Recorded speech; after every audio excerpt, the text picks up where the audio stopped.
Bien chicos, buenos días. El tema de hoy es teoría de la inteligencia según Jean Piaget.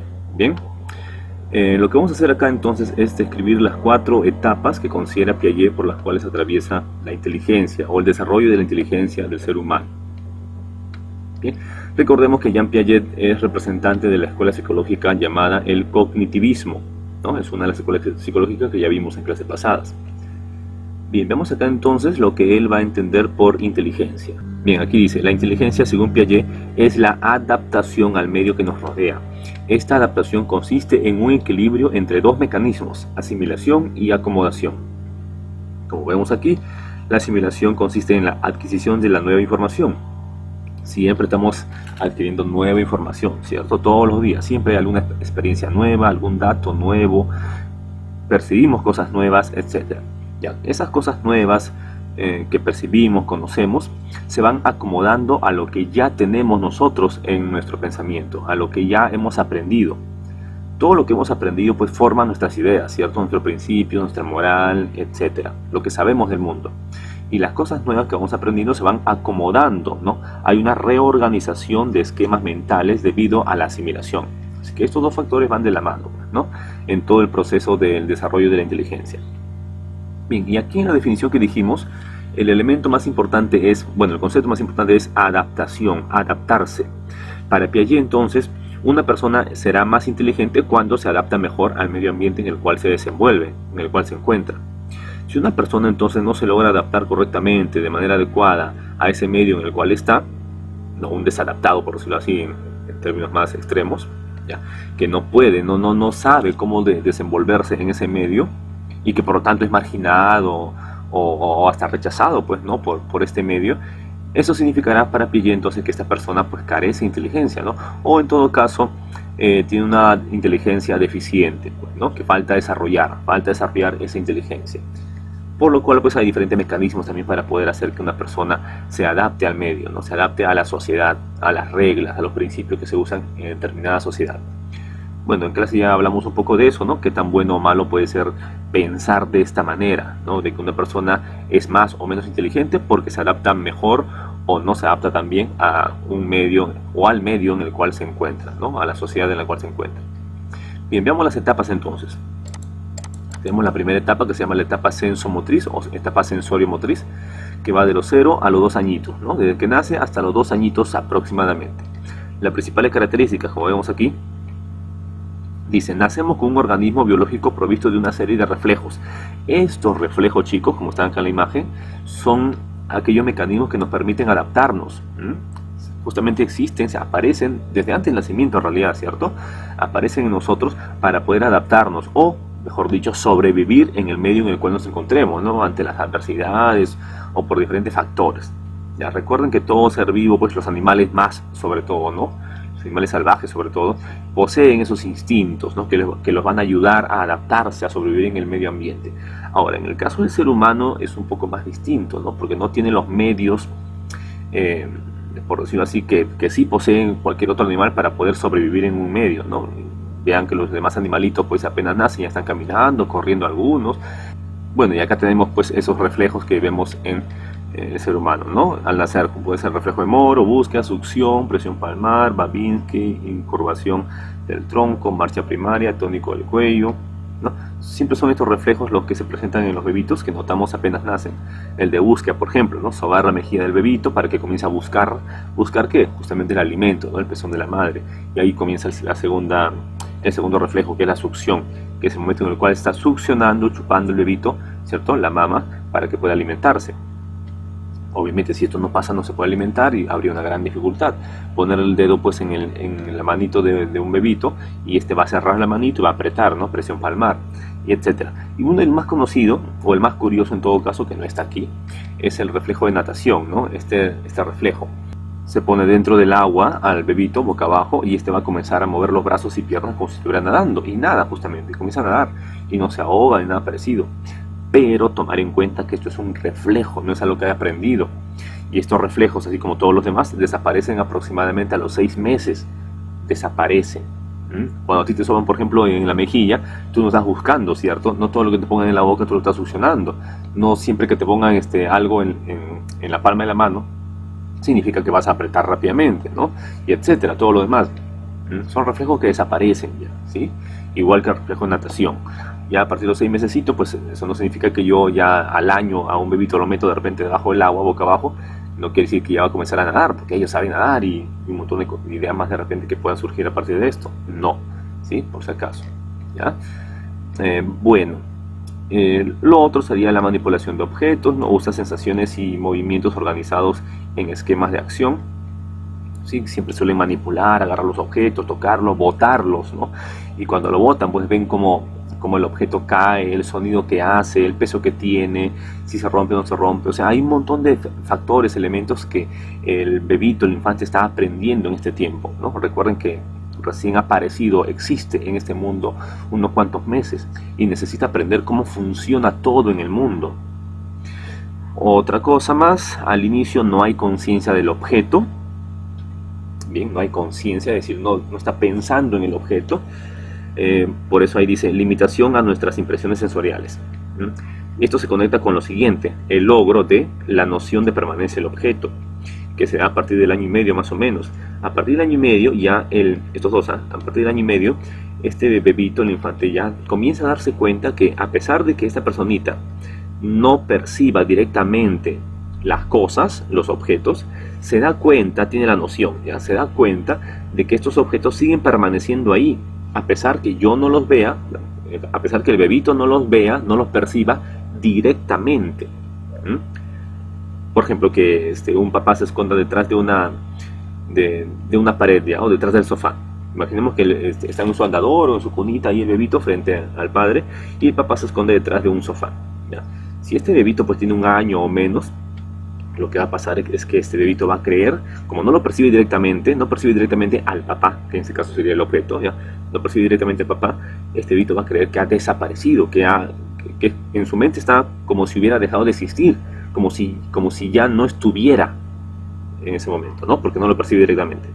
Como dije, a partir del año y medio ya se da cuenta que eso no es así, que las cosas, los objetos siguen permaneciendo ahí, en ese espacio y tiempo, ¿no? Claro que el bebé piensa en el espacio y tiempo, pero esa es la idea que maneja, que ese objeto que está frente a él sigue permaneciendo en ese espacio y tiempo, a pesar de que hay otros objetos frente a él, ¿no? O entre este bebito y el objeto que estaba viendo, que estaba percibiendo, se da cuenta. Por eso si a partir del año y medio en adelante el papá se esconde frente a su hijito detrás del sofá, pues el chiquito seguramente va a ir y va a buscarlo detrás del sofá, ¿no? Porque sabe que permanece el objeto, las cosas que existen frente a él, sabe que siguen estando ahí, no es que han desaparecido, ¿ya? Y también aparece el lenguaje claramente, ¿no? A partir del año ya comienza a decir sus primeras palabritas, después a unir un concepto con otro, de repente una palabra con otra, ¿no? Para pedir cosas, sobre todo eso, ¿no? Para pedir cosas, para que le traigan cosas, para que le tomen atención, ¿no? Bien, sigamos con esto entonces. Es la etapa sensomotriz, ¿no? Donde todo tiene que ver más que nada con las sensaciones, las experiencias de este bebito. En la siguiente tenemos la etapa preoperacional, ya de los 2 hasta los 7 añitos más o menos, ¿no? Que es la edad en la cual ya comienza a ir a la escuela. Y aquí en la imagen tenemos pues un ejemplo del animismo infantil. Animismo viene de anima, que significa alma. Y recuerden que el alma es aquello que nos da la vida. Gracias al alma tenemos vida, respiramos, tenemos sentimientos y emociones. Sobre todo eso, sentimientos y emociones, ¿ya? A eso apunta esto. Animismo infantil. Como vemos aquí, el niñito pues cree que todas las cosas inanimadas, como el árbol, la nube, ¿ya? Todas esas cosas inanimadas tienen vida. Y cuando digo tienen vida me refiero a que cree que tienen emociones, sentimientos. Por eso que lo dibuja alegres. En otro caso podría dibujarlo triste, al sol, la nube, ¿ya? Ojo con sus respuestas aquí. Si yo les pregunto qué es el animismo infantil, no me van a responder que significa que las cosas inanimadas tienen emociones. Significa que el niño le da vida a las emociones. No, porque siempre me responden eso y tengan cuidado. No significa que el niño le dé vida a la nube o al árbol o al sol o a las cosas inanimadas, a las cosas, ¿ya?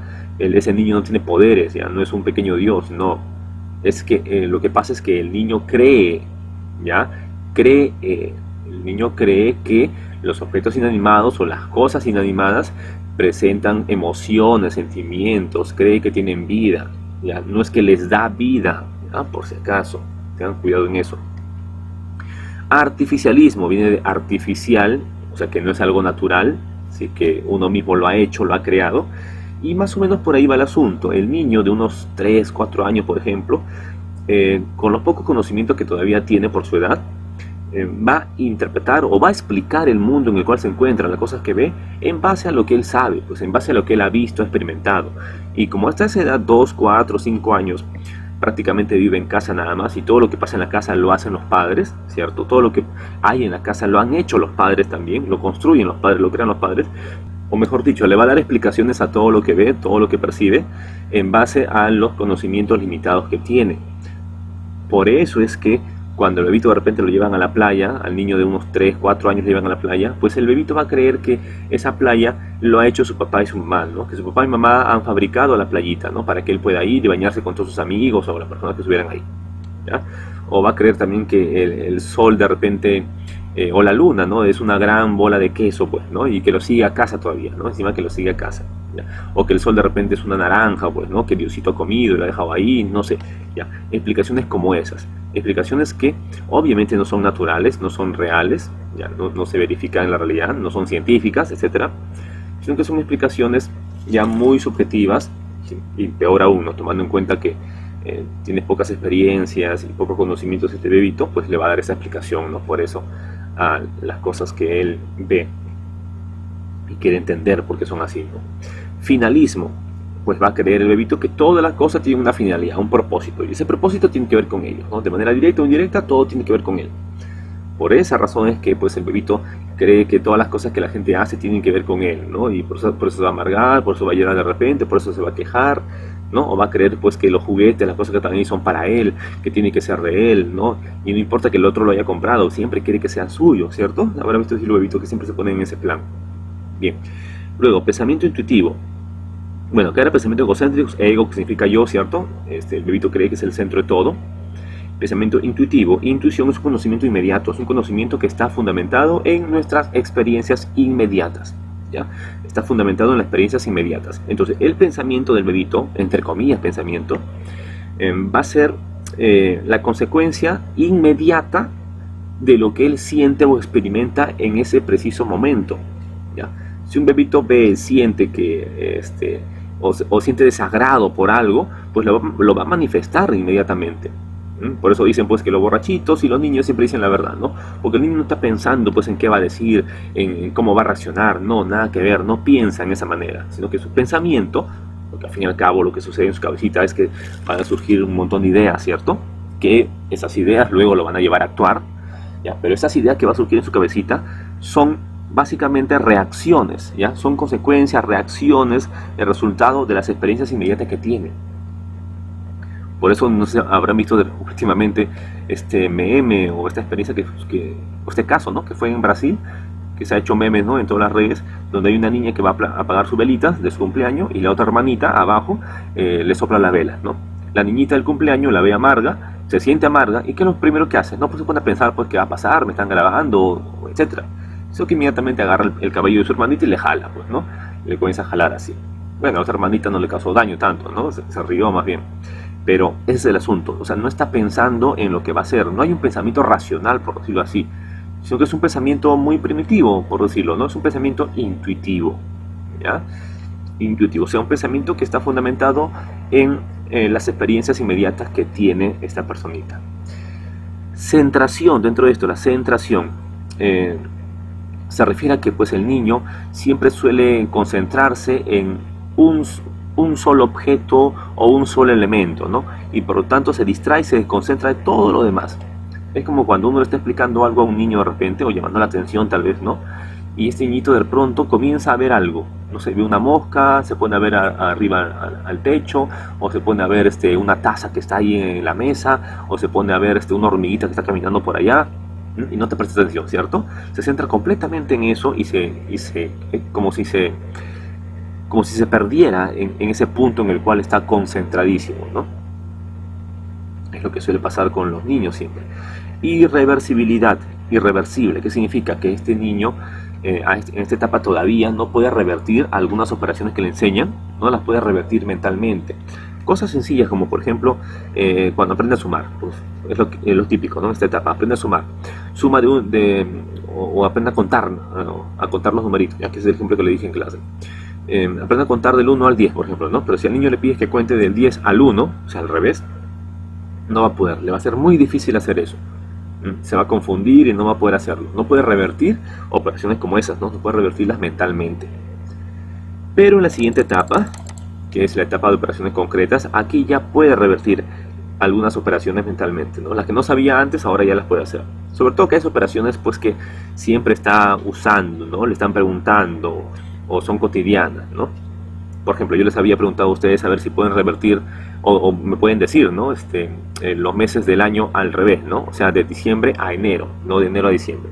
O que me digan, por ejemplo, el alfabeto de la Z a la A, no de la A a la Z, sino de la Z a la A. Pues estos requerimientos, estas preguntas, ustedes no las suelen escuchar siempre, ¿cierto? Que ustedes puedan revertir estas operaciones. Bien, por eso seguramente es que no pueden revertirlo rápidamente, fácilmente, ¿no? Pero otras operaciones ya ustedes son capaces de revertirlas, pues no hay ningún problema, se concentran un poco nada más y las revierten. Operaciones lógicas como las que tenemos acá en la figurita, ¿no? De volumen, número, ¿no? El desorden ordenado, aún así uno sabe que hay la misma cantidad de objetos o es la misma masa en la cual se encuentra este líquido de agua, ¿no? Aunque estén en dos recipientes distintos. Acá las líneas, ¿no? A pesar que estén una detrás de otras, uno se da cuenta que tienen el mismo tamaño. Cositas como esas tan típicas, ¿no? Que nos enseñan en la escuela, es las que aprendemos en esta etapa, ¿no? Además, por eso también se llama etapa de operaciones concretas, porque acá el niñito aprende viendo, aprende las cosas cuando las observa directamente, cuando las percibe directamente. Por eso muy importante aquí la pizarra, y que el profesor explique con manzanitas o con muchos dibujitos, o que le traiga físicamente, ¿no?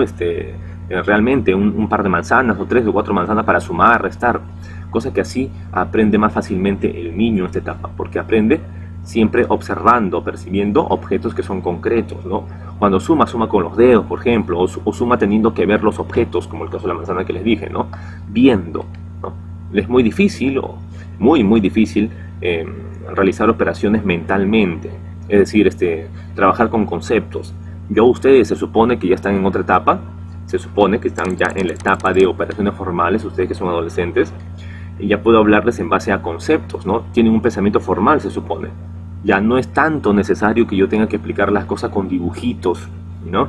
Con manzanitas, sino que yo les menciono conceptos y ustedes ya lo entienden y ya pueden pensarlo, ¿no? En su mente podemos hablar con ustedes sobre el amor, la libertad, la justicia, sobre ideas como esas, ¿no? Cosa que a un niño pues le va a ser muy difícil pensar pues en una definición de lo que es el amor, la libertad, la justicia, la verdad, etcétera, ¿no?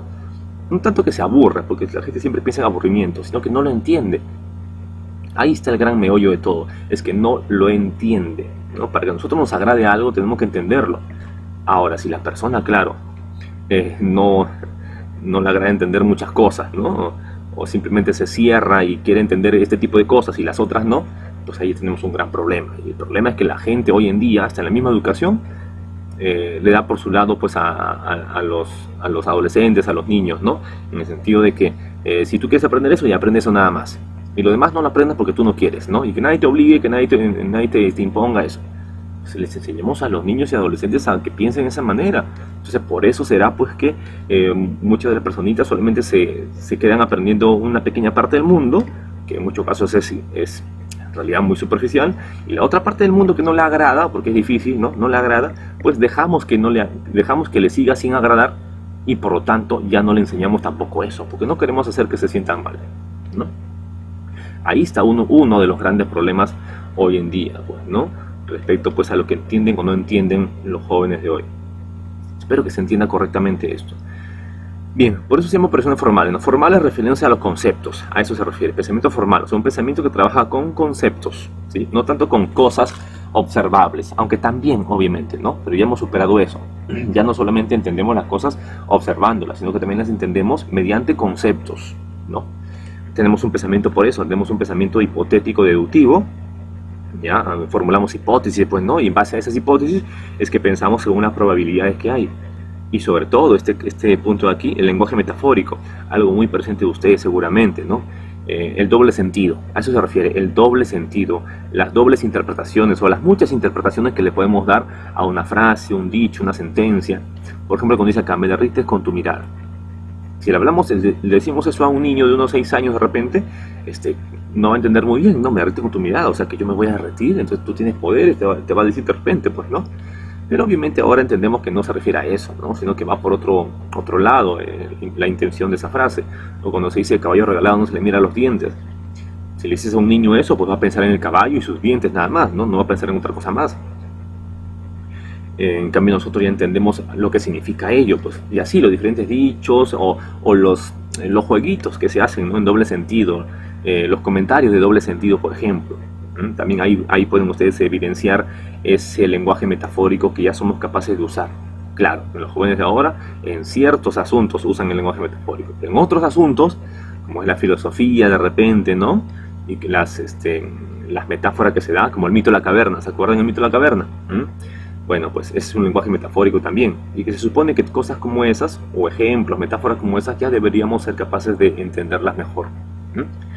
Entender a qué se refiere, ¿no? La caverna y las cadenas, y el esclavo adentro, y lo que está fuera de la caverna, el sol, ¿no? Como recuerdan el mito de la caverna, ya deberíamos entender qué significa todo ello. Bien, muchachos, entonces ya la clase es hasta aquí. Si tienen alguna pregunta, muchachos, la hacen en la siguiente clase, por favor, la repito. Ordenen bien sus preguntas, las dudas que tienen, me las hacen en la primera hora de clase, ¿ya? En los primeros minutos, para después seguir avanzando con el siguiente tema. Bien, muchachos, nos vemos hasta ahí entonces. Hasta luego, cuídense mucho.